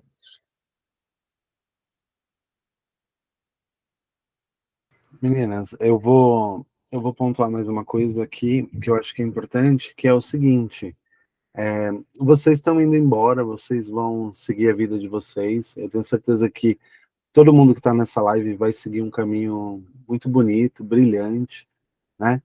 E a minha maior expectativa e a minha maior torcida, depois da aprovação de vocês nos vestibulares, de vocês conseguirem bons empregos, de conseguirem realizar os sonhos de vocês, né? O apartamento, como eu brinquei lá no grupo, né? O apartamento com internet e isolamento acústico. A minha maior expectativa e a minha maior esperança é que vocês continuem compartilhando as histórias de vocês, porque ao compartilhar as histórias, vocês dão para as pessoas que estão ouvindo um lugar, né, um lugar de segurança, né, um pouco do que a Evelyn e a Sabrina estão falando, né, dessa teoria curativa, dessa prática curativa de ouvir o outro falando, né, ou a outra falando, o igual a nós, né, falando, o igual a vocês falando, e encontrar essa representatividade, esse lugar de afeto, né, de, poxa, não estou sozinho no mundo, outras pessoas vivem o mesmo problema que eu. Isso é muito interessante, e vocês vão sair por aí carregando essa palavra, né, carregando esse testemunho de meninas que saíram da periferia, de meninas, talvez a maioria, não todas, mas a maioria das meninas pretas, né, as brancas também, né, as meninas, porque é claro que a mulher preta sofre, né, mais porque ela está ali na base da pirâmide, mas a mulher branca também sofre com machismo, né? Então acho que ninguém está puro, ninguém está livre, né, de certa forma. E é muito importante vocês se posicionarem, se colocarem, sabe? Isso é ser a voz da resistência, né? Ser resistente não é só brigar, é se colocar, é se intelectualizar também, né? Tem uma autora chamada Anne Arnoux, uma autora francesa muito interessante, que eu gosto muito, e ela fala que o texto tem que ser como uma faca, né? Por quê? Porque ele corta e a faca ela tem muitas funções, ela pode te defender, mas ela também pode te preparar uma boa comida. Então, o texto tem que ser como uma faca. Dentro dessa perspectiva, quando vocês se posicionarem, vocês precisam olhar para as coisas nesse sentido de, olha, eu estou. Deixa eu resumir. Usem a palavra, tá? Aprendam. Eu passei, a Carla, os demais professores, a gente passou boa parte do ensino médio tentando ensinar para vocês a língua do inimigo. Isso a Anne Arnoux também fala. E o que é a língua do inimigo? A língua do inimigo é tudo aquilo que a gente aprende, né? Porque eles não valorizam a nossa cultura, uma perspectiva marginal, mas eles, de alguma forma, eles têm, dentro do ambiente que eles estão, muito poder.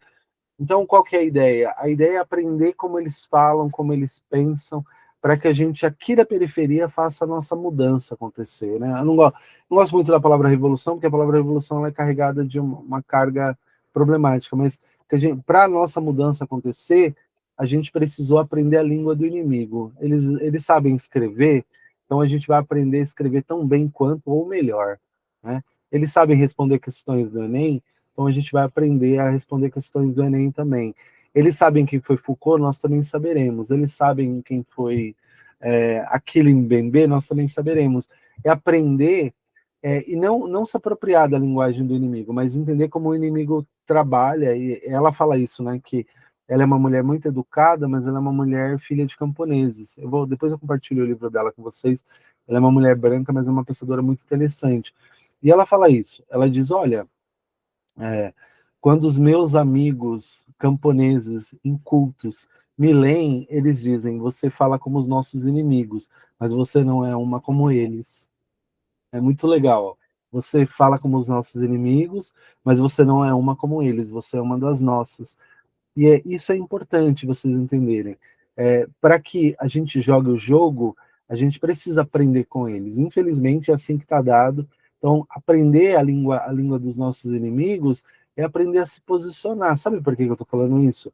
Porque muito em breve, essa é a minha esperança, todas vocês estarão ocupando um lugar de poder, né? E aprender e saber lidar com esse lugar de poder é muito importante, né? Todo mundo que está nessa live, e quem não está também, vocês vão ocupar lugares de poder, né? Querendo vocês ou não, botando fé nas respostas do Enem ou não, né? Lembre-se da TRI, vocês vão ocupar lugar de poder. Nesse lugar de poder, as pessoas vão tentar instrumentalizar vocês, fazer de vocês objetos, né? Usar vocês como exemplo para benefícios próprios. Então, compartilhem as vossas histórias e não percam, né, de maneira nenhuma as suas raízes. Mantenham-se conscientes, porque o poder encanta, né? Quando a gente brinca, né? A melhor forma de conhecer alguém é dando poder para ela. E vocês vão ocupar lugar de poder. E quando esse poder chegar, vocês precisam saber lidar com isso, sabe? De se lembrar que vocês são, na maioria, meninas pretas, pobres, moradoras da periferia, que para chegar nesses lugares em que o inimigo está, vocês tiveram que ralar 2, 3, 4 vezes mais, né? Basta olhar aí o fundo da imagem da Tawane, um monte de post-itzinho grudado aí, ó, né? Então, esse tipo de coisa é consequência dessa necessidade. Então, esse empoderamento, essa live de hoje, assim, não estou num lugar de fala, sou um homem com privilégios, mas essa live de hoje é um lugar de cura, assim, sabe?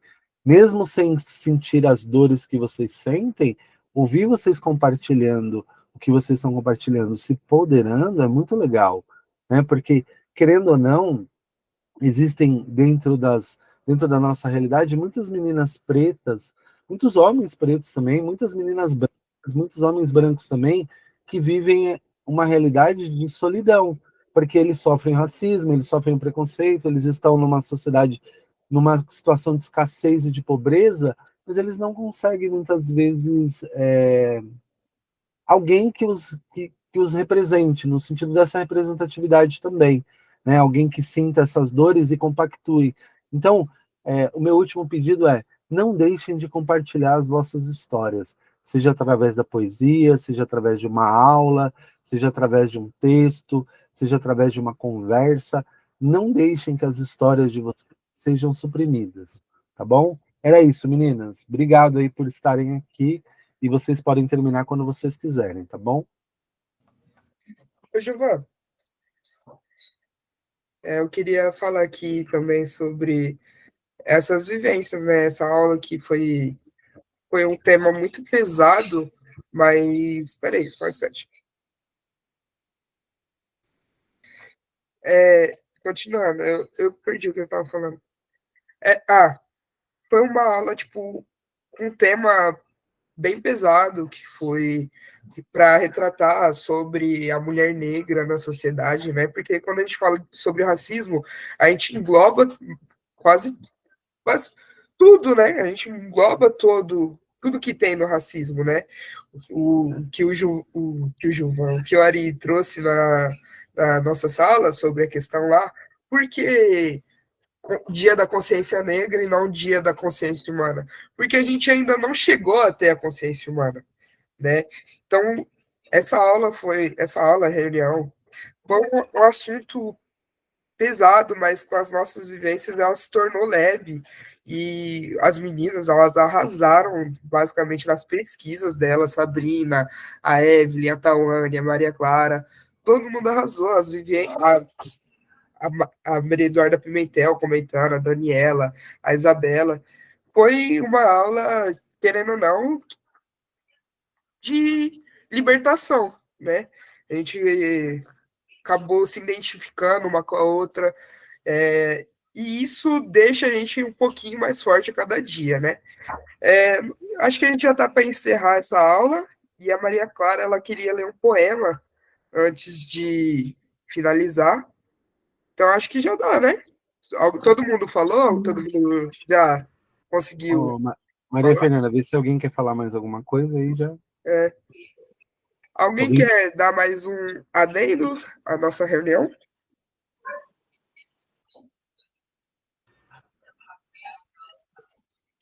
Eu acho que não.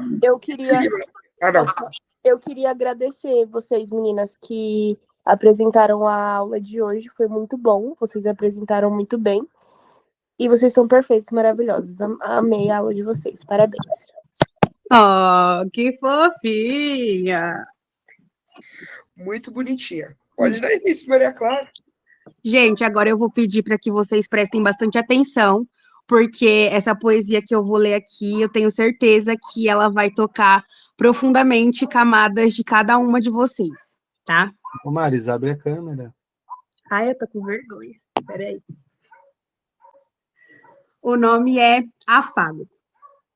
Ei, preta, preto, hoje eu não vim aqui para apontar o dedo na cara do racista. Talvez eu faça isso, mas hoje, preta, eu vim aqui para te fazer um afago, te dar um abraço e sussurrar no teu ouvido. Ubuntu. Eu sou porque nós somos. Preta do lombo marcado, dos pés calejados, do coração cansado, do corpo que carrega o peso do mundo e só queria mesmo o remanso de um abraço.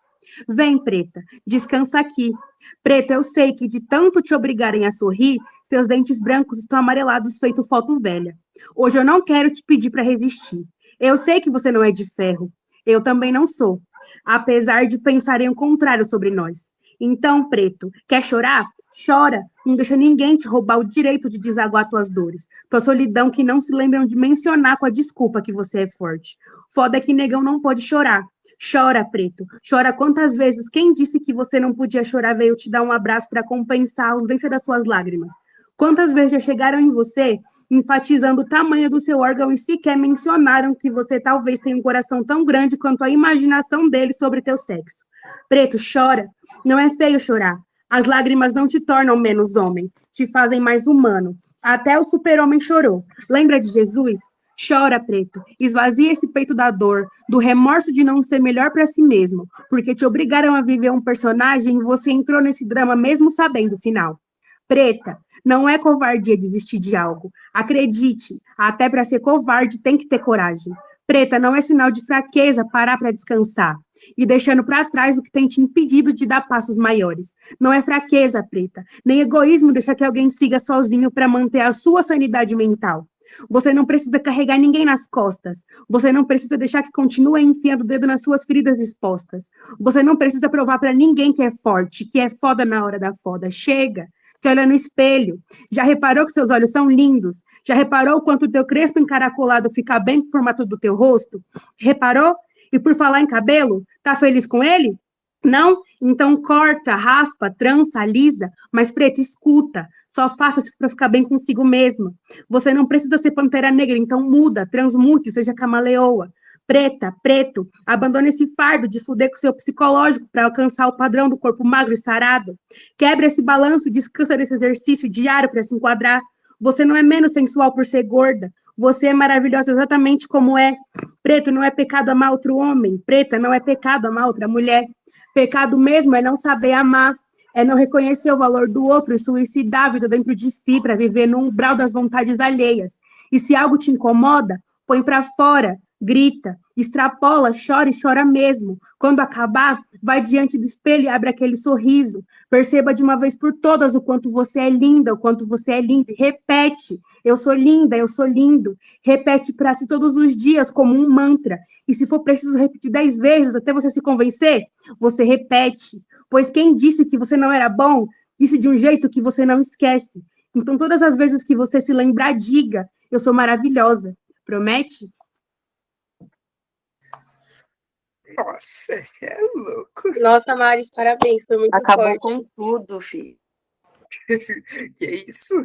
Mas, Fê, antes de você encerrar, uma coisa que eu queria falar também, que foi até que a Isa comentou na aula, e agora com o texto, né, a poesia que a Maris leu, me lembrou aqui, que quando a gente era criança, né, que nem a Evelyn também falou, a gente via coisas que não era a nossa realidade.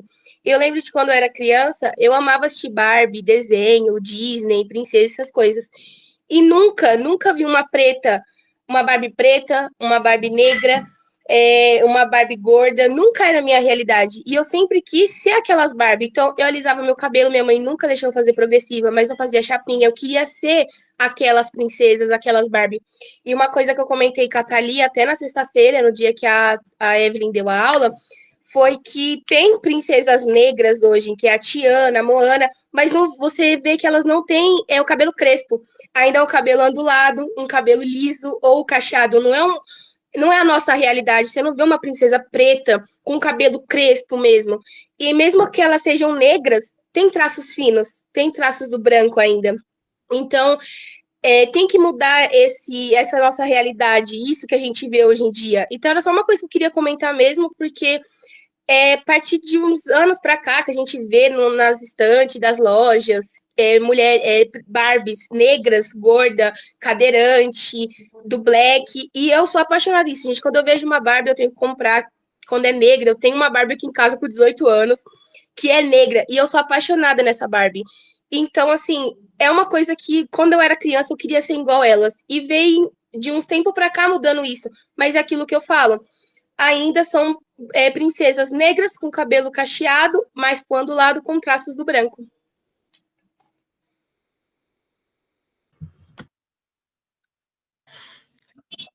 Inclusive, minha mãe trouxe uma boneca pretinha aqui para nossa casa. Então foi isso, gente. Foi uma aula belíssima, assim, né? Foi uma aula com bastante conhecimento. As meninas trouxeram tudo que retrata, assim, as mulheres negras. Assim, eu acho que não faltou quase nada. Foi incrível mesmo. As meninas arrasaram na pesquisa. Foi tudo belíssimo. Queria agradecer a todas elas por esse conhecimento que vocês me proporcionaram hoje. Obrigado. Eu queria parabenizar também todas as meninas pelo trabalho incrível que vocês tiveram. O Gilvan, por ter se disponibilizado o seu tempo para ter esse momento com a gente também. E eu acho que, infelizmente, está acabando o ano, mas a gente podia ter uma conversa, um bate-papo com a escola inteira também, que é uma coisa muito importante ser levado à frente. E eu queria parabenizar todos vocês foram incríveis, eu adorei a aula, gente, parabéns. Ah, e lembrando, no Dia da Consciência Negra, eu quero todos vocês participando, viu? Todo mundo que estava aqui, todo mundo participando. Aproveitar que a gente já teve um conhecimento a mais de algumas filósofas negras, todo mundo participando e correndo atrás. E ajudem a gente a fazer o dia 19 acontecer. É isso, gente. Obrigado, Maria Fernanda. Parabéns para a host também, né, que apresentou aí, tadinho. Eu avisei ela faz, sei lá, foi na sexta, né, Maria Fernanda? A gente estava falando, ela descobriu, né, que ela ia ser apresentadora. Me pegou de surpresa, eu ainda estava surda do ouvido. Depois que acabou a aula da Evelyn, a gente falou, a Maria Fernanda que vai apresentar. Aí ela falou, o quê? Quê? Você vai ser a host? Host? Meninas, obrigado por estarem conosco. Foi muito legal ouvir vocês, ouvir o compartilhar das histórias de vocês. As aulas foram muito legais, a apresentação da Mafir também foi muito boa. É isso, meninas. Eu vou terminar a gravação. Foi muito legal mesmo ouvi-las, tá? Eu sei que teve gente que chorou aí hoje.